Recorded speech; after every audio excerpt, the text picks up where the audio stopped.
والا کے بعد ہمارے نشریات بعنوان شان حسین جاری ہے. علماء کرام ہمارے ساتھ ہیں اور یہاں زہیب اشرفی صاحب تشریف فرمائے، جناب قبلہ مفتی سہیل امجدی صاحب، مولانا محمد رضا داؤدانی صاحب، بہت شکریہ آپ کا. میں چاہوں گا زہیب صاحب آپ یہ نشریات کا عنوان بھی شان حسین ہے، آپ شان امام عالی مقام سے متعلق کچھ اشعار سنائیے گا، پھر میں علماء سے. میرے حسین تجھے سلام، میرے حسین تجھے سلام،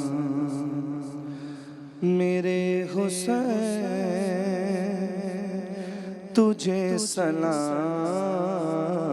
میرے حسین تجھے سلام. السلام یا حسین، السلام یا حسین، السلام یا حسین، السلام یا حسین. جس کو دھوکے سے کوفے بلاؤ ادیب اپنی حجت تمام لے کے اللہ اور اپنے نانا کا نام کر چکا وہ ادیب اپنی حجت تمام لے کے اللہ اور اپنے نانا کا نام. کوفیوں کو سنایا خدا کا کلام، اس حسین ابن حیدر پہ لاکھوں سلام. میرے حسین تجھے سلام، میرے حسین تجھے سلام. السلام یا حسین، السلام یا حسین، السلام یا حسین. جزاک اللہ، کیا کہنا ہے، جزاک اللہ. جناب زہیب اشرفی صاحب بہت نوازش، بہت شکریہ. جناب قبلہ مفتی سہیل امجدی صاحب، مولانا محمد رضا داؤدانی صاحب موجود ہیں. قبلہ مفتی سہیل صاحب، یہی شان حسین اور یہ داستان کربلا کے عنوان سے یہ نشریات جاری ہے، اور ہم ظاہر ہے ایک نشریات میں پورے واقعے کا احاطہ کرنا تو مشکل نہیں ناممکن ہے. اس داستان کے اندر اتنے سارے واقعات ہیں. میں چاہوں گا جب موقع ملے تو کوئی ایک آدھ واقعے کی نشاندہی کرتے ہیں. مثال کے طور پہ ابھی ہم عقب میں بھی جو یہ منظر ایک چل رہا ہے، کوئی ایک عام آدمی جو کہ بالکل مثال کے طور پہ واقعہ کربلا سے نہ بلد اور نہ آشنا ہو، اسے نہ معلوم ہو کہ یہ ایسا کوئی واقعہ ہوا، تو وہ بھی یہ منظر دیکھ کے پوچھے کہ یار یہ کیا ہوا تھا. یہ بظاہر لگتا ہے کہ کسی کے رہنے کی جگہ تھی خیام، یہ اس کو کس نے آگ لگا دی یار، یہ گھر کیوں جلا دیا، یہ کیا ہوا. تو اب یعنی تو آپ مثال کے طور پہ شام غریبہ کا وہ منظر آپ اس عنوان سے کوئی فرمائے گا کہ جب صرف اس پر بھی بس نہیں کیا گیا کہ امام علی مقام کو شہید کر دیا جاتا، بلکہ بعد میں خیام جو کہ اس وقت رہائش گاہ تھا، گھر تھا، عارضی گھر جو بھی کہہ لیں، اس تک کو جو ہے وہ نظر آتش کیا گیا اور معاملہ اس حد تک پہنچایا گیا. بسم اللہ الرحمن الرحیم، صلی اللہ علیہ وآلہ وصحبہ وبارک وسلم. دیکھیں، ہم تاریخ کا مطالعہ کریں تو جہاں پر جنگی معاملات ہوتے ہیں وہاں پر بھی کچھ اصول قوانین ہوتے ہیں. صحیح ہے، بالکل صحیح. اور آج آپ دیکھیں کہ آج بھی کہیں پر کسی فوجی کی اگر کہیں پر کسی اور ملک کا ہو ہلاکت ہو جائے، اس کی لاش بھیجی جاتی ہے. ہاں ٹھیک ہے نا. اچھا، کسی مسلمان فوجی کی شہادت ہو جائے تو وہ لاش واپس کی جاتی ہے. کچھ آئین قوانین ہوتے ہیں، اصول. حالانکہ ڈکلیئرڈ دشمن ایک دوسرے کے، جنگ لڑی ایک دوسرے کے خلاف، کھلی دشمنی ہوتی ہے. ہاں جنگ لڑا جی، یہاں پر کیسی دشمنی نکالی گئی کہ ایک تو 3 روز بھوکا پیاسا رکھ کر. اچھا، آپ یہ دیکھیں کہ اس نہر فرات سے علامہ صاحب سارے پانی پی رہے ہیں، یہاں تک کہ چرند پرند اور جانوروں کو پانی پینے کی اجازت ہے. نہیں اجازت تو نبی علیہ السلام کی آل کو اجازت نہیں، نواسے رسول کو اجازت نہیں، ان کے گھر والوں کو اجازت نہیں کہ وہاں سے پانی پی سکے، جہاں دشمن کے گھوڑے بھی پانی پی. جی. اچھا، اس کے بعد کس بے دردی سے شہادت، اور پھر اس کے بعد شہادت کے بعد بھی چھوڑا نہیں گیا. امام حسین رضی اللہ تعالی عنہ کے جسم اطہر پر گھوڑے دوڑائے گئے، لاش مبارک کی حرمت کو پامال کیا گیا. پھر اس پر بھی بس نہیں ہوا کہ خیموں کو جو عزت مآب خواتین، میں سمجھتا ہوں، میں یہ کہتا ہوں ذمہ داری سے کہ زمانے بھر میں جن خواتین کی جو عزتیں ہیں ان خواتین کے دم سے ہیں، ہائے ہائے ان خواتین کے عزت مآب خواتین کے سروں سے چادروں کو کھینچا گیا، بے شک، اور پھر اللہ حرمت کو اللہ یوں سمجھنے کے خیموں کو جلایا گیا، اور پھر اس کے بعد جو کچھ ان سے بن سکتا تھا وہ انہوں نے کیا۔ تو کیا اس پر حضور نبی کریم صلی اللہ تعالی علیہ وسلم پریشان نہیں ہوئے ہوں گے؟ اللہ اللہ وہ سیدہ خاتون جنت رضی اللہ تعالی عنہا کی جن کے متعلق روایت موجود ہے وسیم بھائی، کہ جب قیامت کے روز گزریں گی تو فرمایا جائے گا، ہائے ہائے منادی ندا دے گا، یا اہل القیامہ ہائے ہائے نکسوا رؤوسکم غدوا ابصارکم، اپنے سروں کو جھکاؤ، اپنی نظریں نیچی نظروں کو کرو۔ جھکاؤ۔ اللہ اللہ۔ کیوں، کیا ہوا، کون آ رہا ہے؟ اس لیے کہ میرے نبی علیہ السلام کی صاحبزادی یہاں سے گزریں گی، اللہ اللہ ٹھیک ہے نا؟ اللہ ان کو اللہ کتنا دکھ ہوا ہوگا، حضور نبی کریم علیہ السلام کو کتنا دکھ ہوا ہوگا، مولا علی المرتضیٰ رضی اللہ تعالی عنہ کتنے پریشان ہوئے ہوں گے۔ تو بندہ یہی سوچ لے کہ میرے نبی نے فرمایا کہ جس نے ان کو اذیت دی تو اس نے ان کو اذیت نہیں دی، اس نے مجھے اذیت دی، ہائے ہائے۔ اور جس نے مجھے اذیت دی اس نے اللہ رب العالمین کو اذیت دی۔ تو بندہ اتنا سوچ لے تو پھر میں سمجھتا ہوں کہ آج کوئی بھی ٹیڑھا منہ کر کے بھی، دیکھیں علل اعلان تو کوئی کچھ نہیں کہہ سکتا، ٹیڑھا منہ کر کے جسے کہتے ہیں داڑھ میں بولنا، کوئی داڑھ سے بھی یزید کی حمایت نہیں کر سکتا، ہاں۔ ٹھیک ہے نا؟ اور کرنی ہے تو پھر دھڑلے سے کہو ہاں کہ یا الہ العالمین میرا حشر یزید کے ساتھ کر، بالکل ٹھیک ٹھیک ہے نا؟ ہاں۔ ہم تو دھڑلے سے کہتے ہیں کہ یا الہ العالمین ہاں۔ ہمارا شمار ان کے ساتھ نہیں، ان کے غلاموں میں فرمانا، اللہ امام اللہ۔ حسین رضی اللہ ہائے تعالیٰ عنہ ہائے۔ کے غلاموں میں سبحان فرمانا۔ اللہ۔ تو بات وہی ہے کہ تیری قربانی نے زندہ کر دیا اسلام کو، وہ رہے گا تا ابد تیری بدولت اے حسین۔ ملت اسلام کو ملتا ہے ایک درس حیات، ہم کیسے بھولیں تیرا یوم شہادت اے حسین۔ کہنا ہے۔ احتمال آنے کا ہے پھر سے یزیدیت کا دور، احتمال آنے کا ہے پھر سے یزیدیت کا دور، پھر جہان نو کو ہے تیری ضرورت اے حسین۔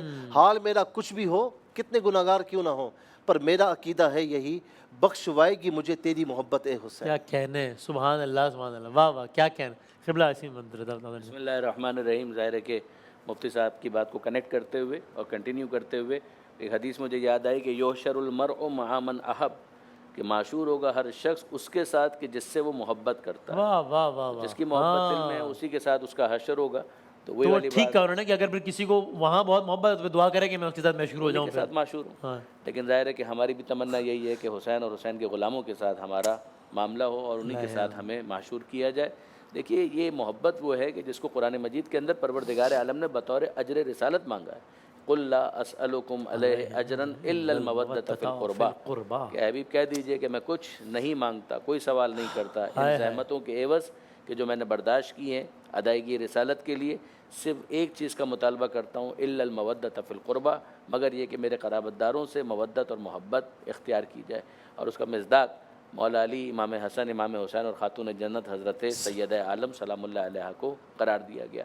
اور پھر آپ دیکھیے کہ اجر رسالت ادا کرنے کا یہ کون سا انداز تھا کہ جہاں پر خیموں کو جلایا جا رہا ہے، یہ ادائیگی رسالت، اجر رسالت ہو رہی ہے۔ ظاہر ہے کہ اس کو کسی طریقے سے بھی جسٹیفائی نہیں کیا جا سکتا۔ اور یہ سب رسول اللہ کے جانے کے کچھ کتنے سالوں بعد ہو رہا ہے؟ 11 ہجری میں پیغمبر اور 61 ہجری میں یہ ہو گیا ہے۔ 61 ہجری کے اندر یہ ہو گیا۔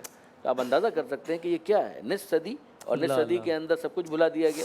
یعنی آج بھی اگر ہم پاکستان کی بات کرتے ہیں تو قائد اعظم کے فرامین ہمیں یاد کروائے جاتے ہیں، تو ظاہر ہے کہ یہ ہوتا اسی لیے ہے کہ انسان اسے بھولے نہ۔ تو پیغمبر اکرم صلی اللہ علیہ وآلہ وسلم کی وفات اور وصال کے صرف 50 سال کے بعد یہ سب کچھ ہو گیا۔ ظاہر ہے کہ یہ بہت بڑا سوالیہ نشان ہے۔ لیکن اس کے ساتھ آپ مزید دیکھیے، آپ اس کو عام دنیاوی پیمانوں پر بھی دیکھیں۔ کرنل شیر خان بہت ذکر ہوا، ظاہر ہے کہ نشان حیدر بہت ذکر ہوا ان کا، اور ہونا چاہیے، اس لیے کہ وہ پاکستان کے محسنوں میں سے، خاص طور پہ حالیہ کچھ واقعات میں ایک مرتبہ پھر ان کا ذکر بہت زیادہ ہوا۔ آپ دیکھیں گے کہ ہندوستان سے لڑتے ہوئے، یہ کارگل کے دوران یہ ہوا تھا نا، اور جب ان کی شہادت ہوئی تو ان کا اسٹیٹمنٹ جو دشمن فوج کے نمائندگان ہیں، وہ آپ کو یوٹیوب وغیرہ پر مل جائے گا، کہ ان کی بہادری اور ان کی تمام تر کیپیبلٹیز کو انہوں نے اس طرح سے ایکنالج کیا کہ ایک پرچے پر لکھا پاکستانی فوج کے نمائندوں کو مخاطب کر کے کہ جس بہادری سے یہ انسان لڑا ہے، ہم آپ سے گزارش کرتے ہیں کہ جو اس کا ڈیو رائٹ اور حق ہے وہ اس کو ضرور دیا جائے، اور لاش کو واپس بھجوایا گیا. جو آپ ابھی بات کہہ رہے تھے، مفتی صاحب کہہ رہے تھے کہ لاشیں واپس بھجوائی جاتی ہیں، احترام کے ساتھ بھجوائی جاتی ہیں، اور جہاں پر ذرا سی بھی اہمیت اور حساسیت ہوتی ہے وہ لاشوں کو پامال نہیں کرتے دشمنی کے باوجود. چاہے دین الگ ہو، مذہب الگ ہو، ملک الگ ہو، دشمنی مسلم ہو، مگر اس کے باوجود ریکگنائز کیا جاتا ہے، ایکنالج کیا جاتا ہے، اور یہ کہا جاتا ہے کہ ان کا جو ڈیو رائٹ ہے وہ ان کو دیا جائے. آپ ذرا اندازہ کیجئے کہ نواسۂ رسول، پیغمبر اکرم جن کو منیت کی منزل پر اعلان فرما رہے ہیں، ان کی لاش کے ساتھ یہ سب کچھ کیا جا رہا ہے کہ کسی طرح کا کوئی احترام نہ زندگی کے اندر روا رکھا گیا، اور اس دنیا سے جانے کے بعد بھی ان کی لاشیں کو پامال کر دیا گیا. اور پھر وہی والی بات کہ خیموں کو جلا دیا گیا. ٹھیک ہے، اگر فرض کیجئے مردوں کے ساتھ معاملہ تھا تو شہادت ہو گئی نا، لیکن اب کیا؟ لیکن اس کے باوجود آپ دیکھیں گے کہ خیموں کو جلایا جا رہا ہے. اور وہ دیکھیے کہ واقعاً پردہ اور حیا اور وہ تمام تر چیزیں کہ جس کے بعد جناب زینب سلام اللہ علیہ اطاعت کی اس منزل پر ہیں. عالمہ غیر معلمہ ان کو کہا ہے جناب سید سجاد علیہ السلام نے، اور وہ بی آ کر جناب سید سجاد سے پوچھتی ہیں کہ بیٹا اب یہ بتا دو کہ ہمارے لیے حکم کیا ہے. اس طرح کے خیمے جل چکے ہیں، اور اب ہمارے پاس دو میں سے ایک آپشن ہے، یا تو ہم جل کے مر جائیں اور یا پھر اس عالم میں ہم باہر نکل جائیں، مگر یہ دیکھ لینا کہ اس وقت میرے سر پر چادر نہیں ہے. تو یہ خاص ایک رخ تھا کہ جس کے ذریعے سے جناب زینب سلام اللہ علیہ نے پردے کی اہمیت کو بھی سمجھایا، حجاب کی اہمیت کو بھی سمجھایا.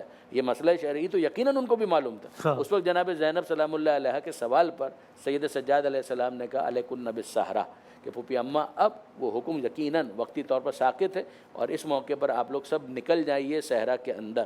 اور ایسے میں جناب زینب سلام اللہ علیہ سب کو سمیٹتے ہوئے باہر نکلی. یعنی آپ دیکھیں گے کہ بعض علماء کی یہ تعبیر ہے کہ بعد میں جب پوچھا گیا کہ کیسے یہ قافلہ ان خیموں سے باہر آیا، تو سید سجاد نے کہا کہ اگر یہ میرے ہاتھ میں تسبیح ہے، اگر یہ ٹوٹ جائے تو دانے جس طرح سے بکھر جاتے ہیں، اس طرح سے پیغمبر اکرم کا خاندان اور یہ گھرانہ کربلا کے میدان میں شام غریبہ میں بکھر کر رہ گیا. گلشن فاطمہ کے تھے سارے گلاب ریت سارے گلاب ریت پر. تو بس آخر میں مفتی شہزاد صاحب مختصراً اسی یہ واقعہ کربلا کا ایک اور یہ اہم ترین کردار جنہوں نے مردوں کی طرح شمشیر سے لڑتے ہوئے جنگ کرتے ہوئے جام شہادت نوش نہیں کیا، لیکن کسی بھی اعتبار سے پیچھے بھی نہیں، وہ ملتا نہیں ہے کوئی سہارا یزید کو.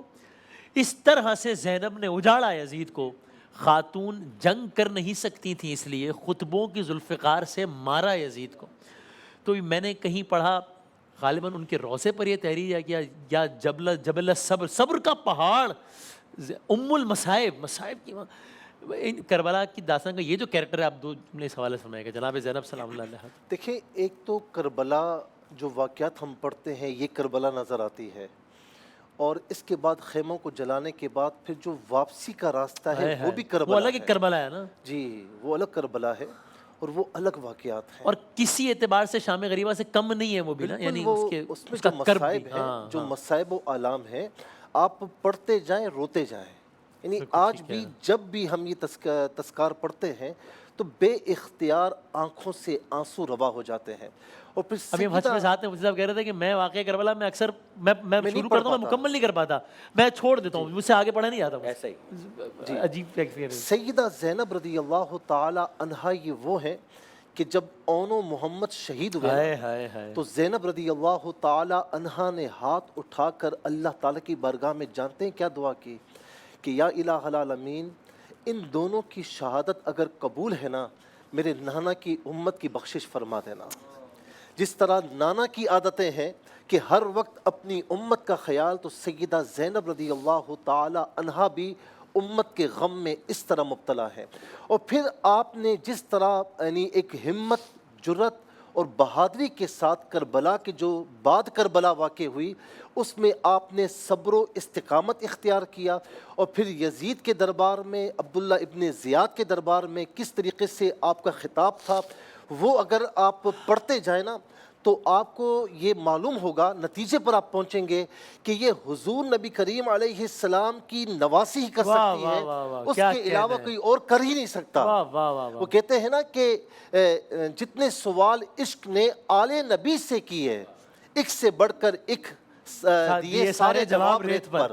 تو یہ اس میں کوئی شک نہیں ہے، یہ محمد کی نواسی یہ کام کر سکتی ہے صلی اللہ علیہ وسلم، اس کے علاوہ کوئی اور نہیں کر سکتا. سبحان اللہ. اور میں یہاں پر اخیر میں یہ بات عرض کروں گا کہ نواسہ رسول امام حسین رضی اللہ تعالی عنہ نے، آپ کے رفقا نے، سیدہ زینب رضی اللہ تعالی عنہ نے یعنی ان تمام نے جو قربانیاں دی نا، میں کہتا ہوں قربانیاں اور بھی ہیں شک تاریخ اسلام میں، صحیح۔ لیکن یہ قربانی وہ قربانی ہے کہ جس پر قربانی کو بھی ناز ہوگا۔ ہائے ہائے ہائے، صبر اوروں نے بھی کی ہے، استقامت اوروں نے بھی دکھائی، لیکن یہاں پر صبر و استقامت کے وہ مظاہرے امام حسین اور آپ کے رفقا نے کیے کہ صبر و استقامت نے بھی رشک کیا ہوگا۔ اور اخیر میں آپ دیکھیں کہ جب شہادت کا وقت ہے، اور اس وقت بھی آپ نے فرمایا وقت کیا ہے، جمعے کا دن تھا نا، وقت کیا ہے، تو کہا گیا نماز کا وقت ہے، کہا اٹھ ہٹ جا میرے سینے سے، مجھے اللہ تعالیٰ کی بارگاہ میں جھکنے دے۔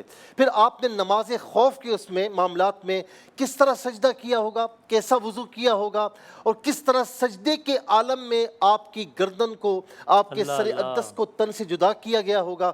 میں کہتا ہوں نمازیں اوروں نے بھی پڑھی، سجدے اوروں نے بھی کیے، لیکن یہ سجدہ ایسا تھا کہ جس پر سجدے کو بھی ناز اللہ ہوگا۔ اللہ، کہتے ہیں نا کہ ایک طرف قاتل ہے کھڑا، کوئی ہے سجدے میں پڑا، کہتی ہے زمین کرب و بلا، اس شان کا سجدہ کھیل نہیں، کربلا والوں نے زندہ کر دیا اسلام کو، شمع گل ہوتی گئیں، روشنی بڑھتی گئی۔ یہ وہ شہادت ہے، سبحان اللہ۔ یہ وہ معرکہ ہے کہ جس میں باطل نے بظاہر حق کو نیچے کیا ہے، ہاں، سب کو شہید کیا ہے، اس کے باوجود باطل ہار گیا، اور حق جو ہے فنا ہو کر بھی، شہادت کا رتبہ پا کر بھی جیت گیا، اس لیے کہ حق کا جو مقصد تھا وہ حق تھا جو تا قیامت یہ مقصد زندہ رہے گا۔ جزاک اللہ، پھر آپ قیامت تک کے لیے یزید مرد آباد ہو گیا اور حسین زندہ باد ہو گیا۔ جزاک اللہ، بہت بہت نوازش، سب کا بہت شکریہ۔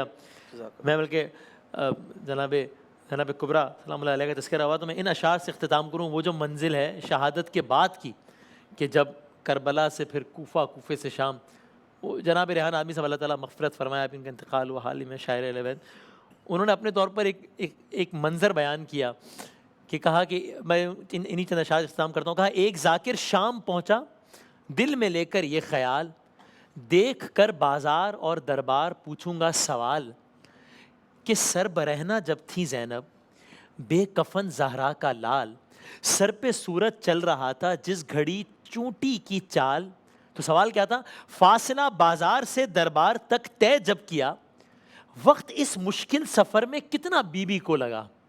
تو اب یہ ہوا کہ مرقد زینب پہ پہنچا اور مجاور سے کہا، اے مجاور مرقد زینب کے مجھ کو یہ بتا، طے سفر بازار سے دربار تک میں نے کیا، وقت مجھ کو اس سفر میں چند ساعت کا لگا، اس ذرا سے فاصلے کو خواہر شبیر نے کتنی ساتھ میں کیا طے زینب دلگیر نے۔ تو اب جواب کیا آیا، رسپانس کیا آیا، رو دیا سن کر مجاور یہ سوال، اور یہ کہا، ذاکر شبیر ہے سننے کا تجھ میں حوصلہ، تو نے طے یہ فاصلہ جو چند ساعت میں کیا، یہ سفر زینب کا صدیوں کے برابر ہو گیا، 30 گھنٹوں میں یہاں تک پہنچی بنت فاطمہ، اور کس عالم میں پہنچی کہ گرد تھے لاکھوں تماشائی، ہزاروں اشقیا۔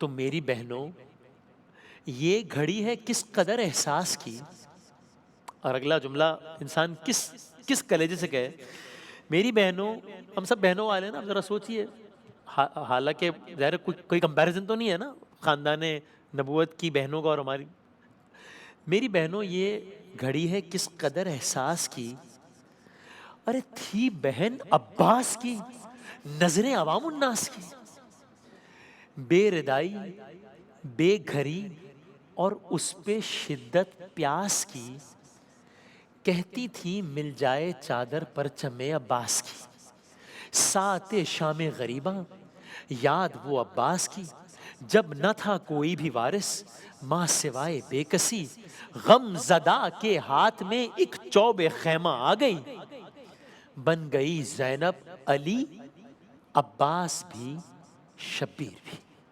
تو شام غریبہ کے بعد جناب زینب نے پھر سارے کردار اپنے طور پر نبھا لیے، تو کیا کہنا ہے۔ بہت شکریہ ایک بار پھر، جزاک اللہ۔ ایک وقفے کے بعد دوبارہ حاضر ہوتے ہیں انشاءاللہ۔ کربلا کے